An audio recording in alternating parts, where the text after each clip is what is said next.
Alright, so hey, what up YouTube? Dark Signer, as you guys already know, is my channel. If not, then welcome, welcome to my channel and stuff like that. So this is a different video. Normally the Yu-Gi-Oh videos before, I haven't done one in a while though, so I apologize. Sorry about the camera, stuff like that. I will be getting a different one. I will be doing a lot more Yu-Gi-Oh videos. Not just wait for a day. I was still playing, I was playing Rabbit. I was doing pretty good, my national show you guys the deck list and stuff like that. So I'm getting tired of the meta for right now. I'm waiting for the balance and stuff. So I started to play Magic. I went to my first Magic tournament yesterday, which was a game day or something like that here in Salinas. I ended up winning. Yeah, first Magic tournament and I won. I'm pretty proud. I got this mat or something. I got like game day on it. If you guys can see it, it says game day. So I ended up winning that, and yeah. So pretty much, I didn't know what I was gonna play because I don't know Magic. So I told my friend David if I could borrow his deck. He let me borrow his Delver deck. It was missing some stuff. I ended up picking it up. Really happy that he let me borrow it though. I ended up playing the deck that I really like, just because this deck reminds me a lot about Rabbit. It pretty much plays the same way as Rabbit and stuff like that. And I'll show you guys the deck. Which, if you guys don't like Magic, please don't watch the video because it's mostly just gonna be a Magic video. It's gonna be one of my only ones. Pretty much balance is almost here like in 10 days, and after that I'll just go back to Yu-Gi-Oh full time. Because Magic's cool, I liked it, but it just doesn't compare to Yu-Gi-Oh. And here's the deck that I used. If you guys don't know what it is, I'm sorry, but I said it's gonna be a Magic video because I'm really happy that I played and it's really fun. So the whole deck revolved around this guy. If you guys don't know what it is, if you guys have never even seen Magic or nothing, I'm pretty sure you guys have never heard about Magic, but okay, so here's it. So it's revolved around him. So his name is Delver. Delver of the Secrets. So pretty much he's only a one attacker, but he only costs 1 mana to drop him. And that's like a big thing, just because you know how like in Magic you have to put a land first and then you have to wait until you have enough mana or whatever to play things on the field. So the fact that he's a 1-drop is crazy, and then whenever you draw, which in this game is called Upkeep, if you draw an instant or a sorcery, which is like a magic or a trap card, instants could be activated during their opponent's turn, and sorceries could be activated only through your turn. And yeah, the only thing different is you can activate a trap card from your hand. So if you reveal one of it, if you draw and you reveal it, he turns into one of these. He pretty much flips over into this, and he becomes a 3/2 flyer. And in Magic, flying cannot be blocked by regular guys unless they too have flying or reach to catch him, pretty much. So the fact that you could turn 2, like hit him with 3, is really crazy because you know how things can attack. So like, and then some decks are slower, so they kind of wait a while. And the fact that they're flying, it makes it really hard for people to get over. And then these are supposed to be, I took them out and I put in 3 Restoration Angels, because this is the way my friend David let me borrow it. So I took these out for 3 Restoration Angels because I didn't have the sword. I didn't think I had the Sword of War and Peace or something like that. It's a thing I'll explain later. But so I took these out for Restoration Angels. Restoration Angels are 3 2s, 3 4s actually. It's like a 5-drop or something mana wise, but it has this thing called Flash, and which means you could drop it whenever you want. So let's just say like your opponent's attacking you with like a weak guy, you could flash it in, and so this 3/4 is really strong, so it could take out many things, and it also helps you out with another card that I'll explain later.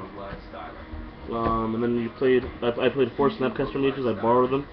Snapcaster Mages is one of the big things about the deck too, because he has the flash thing too, and he can come in whenever he wants. And then he has this thing where he could activate a sorcery, an instant from the graveyard. So this deck plays a lot of like cheap instants, so you just drop them in and then you activate an instant. And I'll explain things later. There's a lot of instants that remind me of Yu-Gi-Oh, which is why I put the deck. So he's really good. He's a really good guy. And then I played 3 of these guys. He's basically like, I don't know what I would explain, but he's basically like, let's just say like an Egyptian god card kind of thing. He's a legendary creature. He's a 3-drop, which means you have to pay 3 mana to drop him. He's a 2/2, and when he attacks, he brings in with himself a 4/4 flyer. So the fact that you can just drop him on turn 3, drop him next turn attack for 6, because in Magic there's only 20. So attacking for 6 in 1 turn, that's taking away 1/4 of their life, which is really crazy. So I played 3 of these guys, they're really good. I only play one of this guy. His name's Anger of Bolas. He basically, like, you drop him, he's only a 2-drop, which is really good because he's a turn 2. You just drop him on turn 2 really easily. There's a lot of defense, which is the 3, which is really big for turn 2. And I could look at the top 3 cards like a duality and then add an instant to my hand, which is really good. So it's like a duality pretty much. And then I played 2 of this guy called Tarlard. the something, I don't know, it's another legendary creature, and whenever I use anything that's blue, I get a token that's 2/2 flying, which I says flying is really good in this game.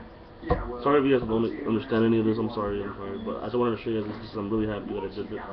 I played 4 mana leak, which is like a solemn judgment in this game. You negate anything pretty much. Your opponent has to pay 3 mana, and if it just says something drop something really big, you just mana leak it, and then just over. Because this thing, it's really easy to drop. You could drop multiple, which is crazy, because you could go mana leak, and then they actually pay for it.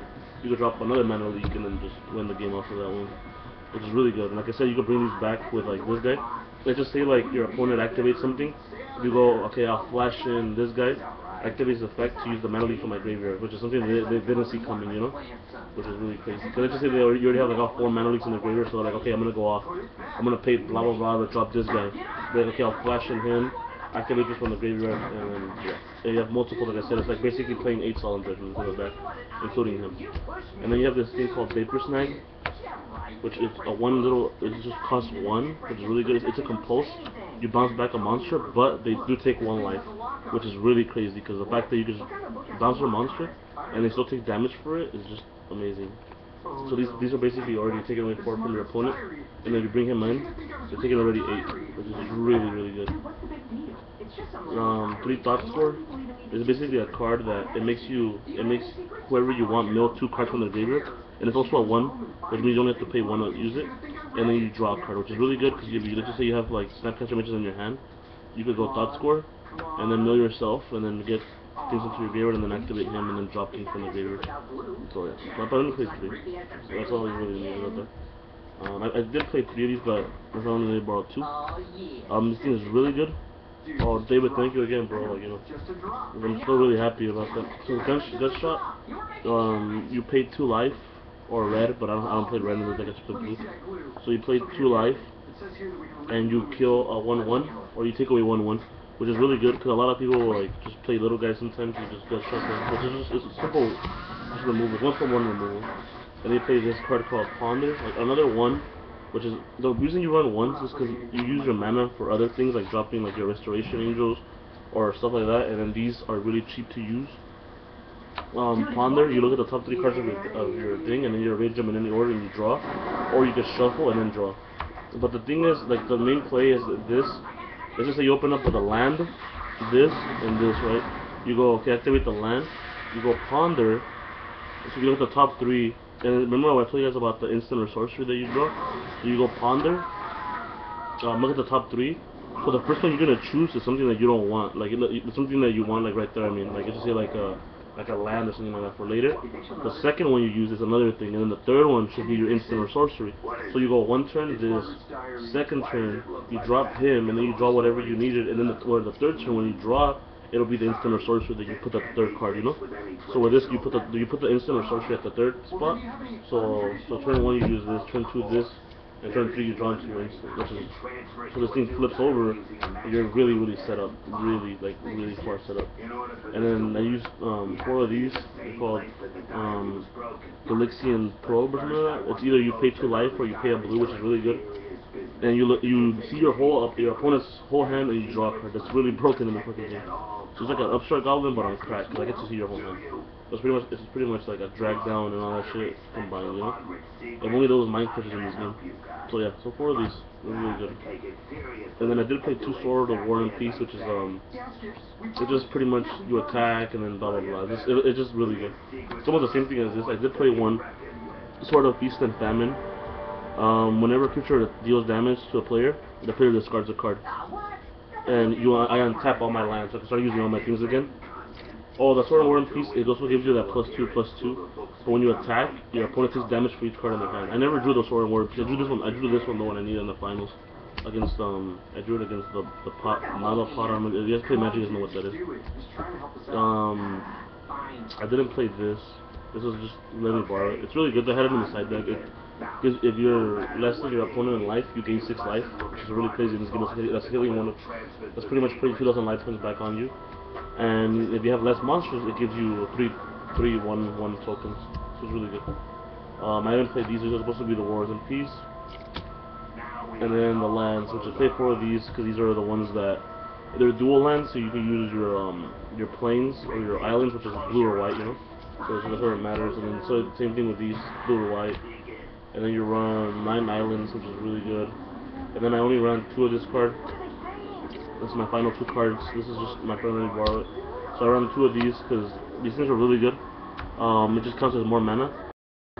So like I said, I have no monsters in this deck. You play a little bit of monster count.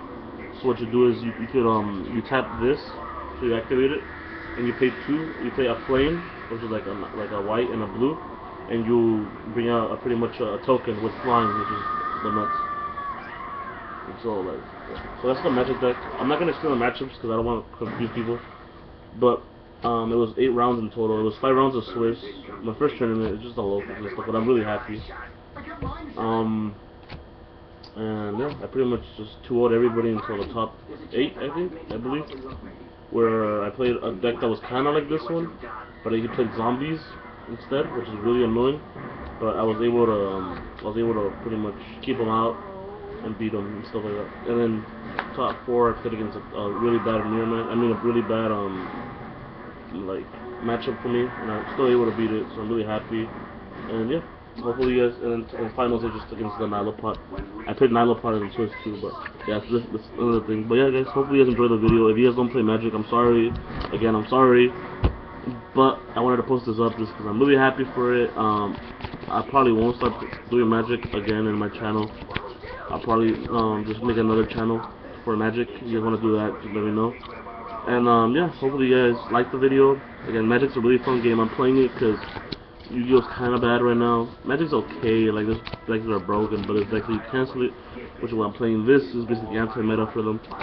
And yeah, I'm gonna start uploading a lot of Yu-Gi-Oh videos. I'm gonna get a different camera. Hopefully tomorrow, the next day after that, I should be uploading videos with the other camera. Yeah, later guys.